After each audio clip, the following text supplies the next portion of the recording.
À l'envers de la belle province, Xavier Dolan montre un Québec hors cadre, alternatif et rebelle.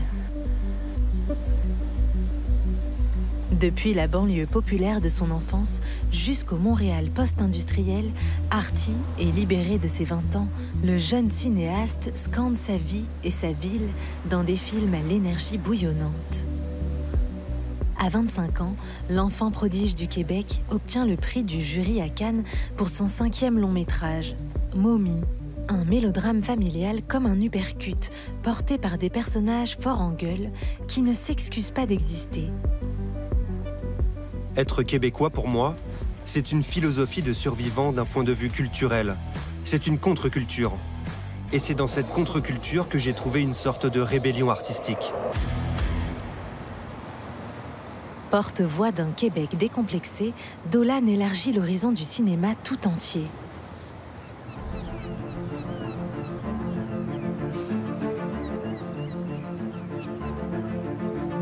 Reliée à Montréal par le mythique pont Jacques-Cartier sur le fleuve Saint-Laurent, la ville de Longueuil est une banlieue charmante, avec sa vieille ville et ses pavillons alignés.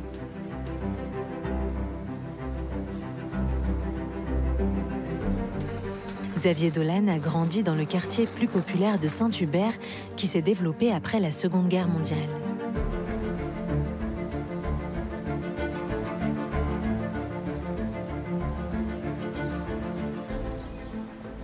Le quartier de Dolan, c'est un quartier qui est relativement défavorisé. En fait, qui a déjà été même très défavorisé et qui était assez unique au Québec parce que c'était une ville qui s'est développée comme un champignon, un boomtown. On appelle ça ici le Far West québécois. Ici, au début, il y avait 2 ou 3 policiers pour 40 000 personnes, là. Il y avait des gens de l'Abitibi, des gens de Montréal, des gens de partout au Québec qui rêvaient d'avoir une maison qui leur soit propre, dont ils seraient les propriétaires. Et le quartier ici s'y prêtait beaucoup. Le coût des terrains était symbolique. Une couple de centaines de dollars, c'est tout. Xavier Dolan choisit comme décor pour son film Momie ce quartier où il a vécu en tête-à-tête avec sa mère. L'essentiel du film a été tourné sur cette rue. Il est attaché parce qu'il y a vécu, mais parce que aussi, il connaît probablement l'histoire de ses parents, peut-être même ses grands-parents, qui ont travaillé très dur pour obtenir ou réaliser leurs rêves.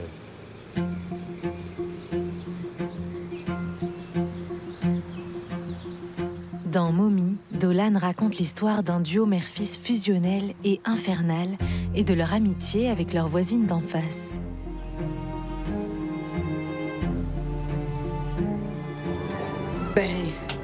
Ben merci, Kayla, merci. Puis moi, je te pas de merde? Non. Je m'étais juré de tout faire pour que mes personnages ressemblent aux voisins de mon quartier d'enfance. Toi, t'es loin de te de merde, toi. Et non pas à leur caricature. Toi, t'es un prince, mon loup. C'est ça que t'étais un prince. Nous autres, là, on t'a fait un lunch de reine! Hey, on vit comme des... On était au château de Versailles, c'est pas compliqué. Loin du misérabilisme, Dolan filme ses personnages, mères en galère et gamins paumés, comme des héros ordinaires, qui ont droit, eux aussi, à leur part du rêve québécois.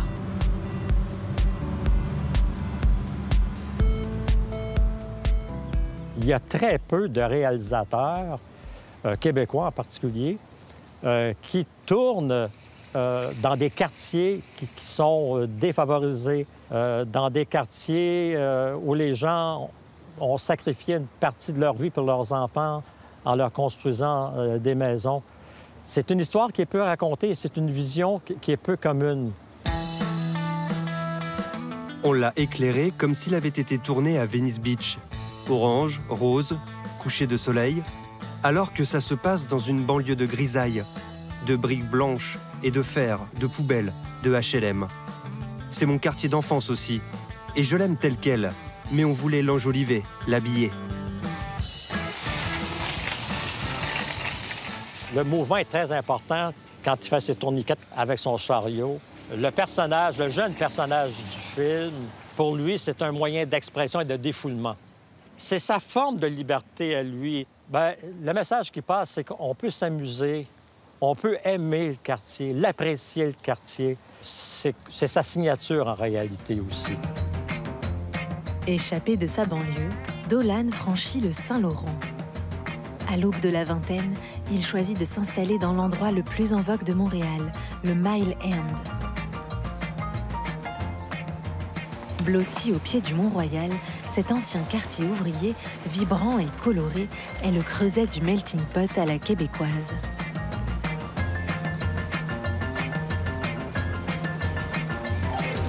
C'est un quartier très original où les gens sont libres d'être qui ils veulent être, je pense d'exprimer leur identité à fond. Les gens viennent ici un peu pour s'inventer ou se réinventer, que ce soit à l'extérieur, donc peut-être dans leur façon de s'habiller ou de s'exprimer, mais aussi, je pense, à l'intérieur. Il y a quand même une dimension presque spirituelle dans ce quartier-ci qui est quand même liée à des héritages religieux, l'héritage juif. Il y a plusieurs églises dans le Mile End, donc je pense qu'il y a quand même cette idée de se trouver. Et c'est quasiment initiatique comme quartier. Je pense que c'est un endroit où les gens viennent vraiment faire connaissance avec eux-mêmes. C'est ce qui fait que c'est un quartier très, très spécial, très unique.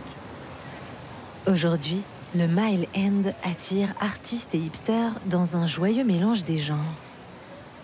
On est près des écoles de théâtre aussi, donc plusieurs des acteurs qu'on retrouve dans ses premiers films habitaient le quartier. Donc c'est un quartier qui était très effervescent et ça paraît dans ses premiers films, dans la facture, dans le casting des acteurs, dans la direction artistique. On retrouve la lumière, on retrouve la couleur du Mile End, on retrouve aussi le style vestimentaire qui est très éclectique.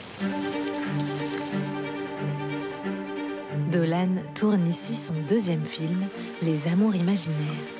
Il raconte les déboires d'un jeune homme, joué par Dolan lui-même, et de son ami qui tombent en amour, comme on dit ici, du même garçon. Le cinéaste réalise ce film en quelques semaines, comme dans l'urgence de capturer son quartier, ses amis, ses 20 ans. Le Mile End, c'est un quartier qui est très fluide, autant dans les identités de langue, d'orientation sexuelle. Donc, c'est un triangle amoureux queer aussi, dans les amours imaginaires. Les personnages de Dolan baignent dans la culture queer, un mouvement d'émancipation qui brouille les codes du genre. Pour nous glisser le temps d'une soirée dans l'univers bigarré, à la fois pop et baroque de Xavier Dolan, Thomas nous invite dans un bar caché à l'autre bout de la ville. Je te dirais que Montréal, c'est une ville assez hétéroclite en tant que telle, puis ça se reflète dans les lieux. Des lieux qui vont mélanger le vintage, qui vont mélanger des objets de différentes époques. On est dans un bar où on trouve, par exemple, une cabine téléphonique, des mannequins, des objets trouvés. C'est assez brocante.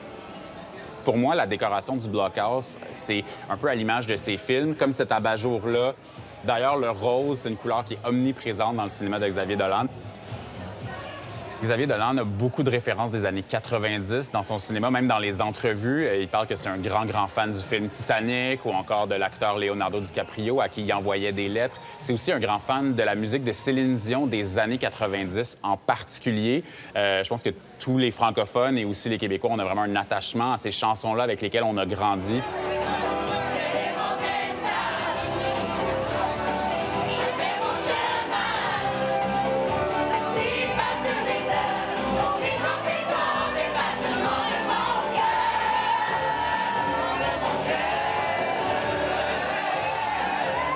La culture populaire et la culture queer vont ensemble. Il y a cette notion dans la culture queer qu'on appelle de camp, donc qui fait référence à ce kitsch ou à cet imaginaire un peu décalé qui pourrait être considéré de mauvais goût, mais qui est amusant et souvent ce qui va rappeler des images ou des icônes du passé qui vont être un peu vieillottes, mais qu'on va ramener au goût du jour. Avec beaucoup d'amour, mais de façon assez décalée ou ironique.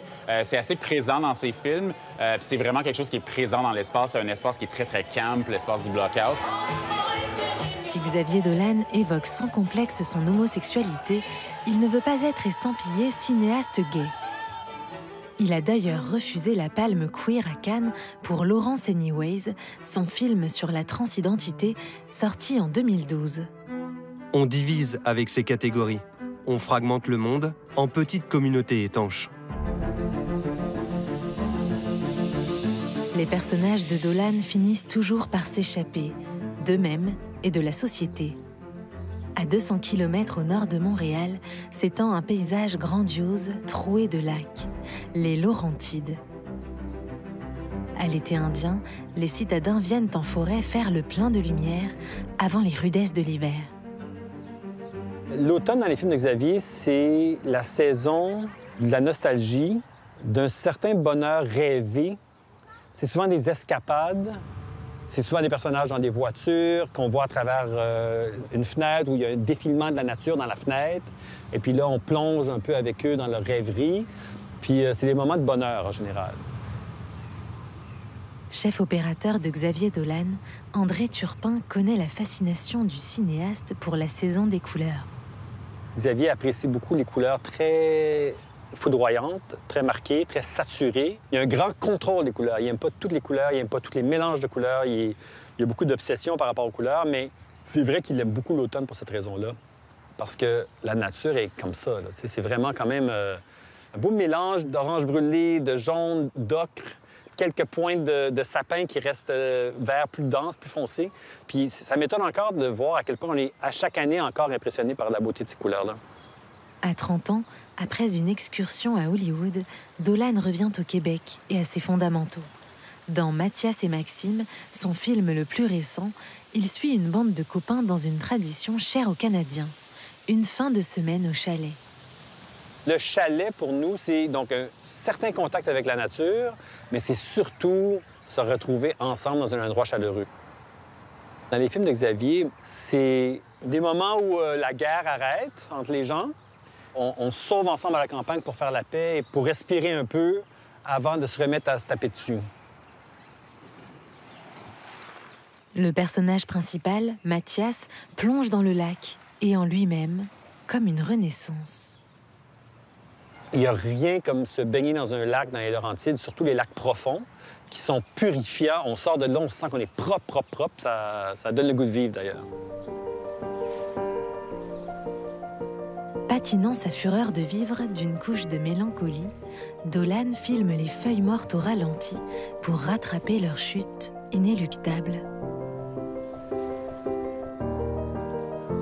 Ce qui m'émeut systématiquement, c'est l'idée du temps qui passe.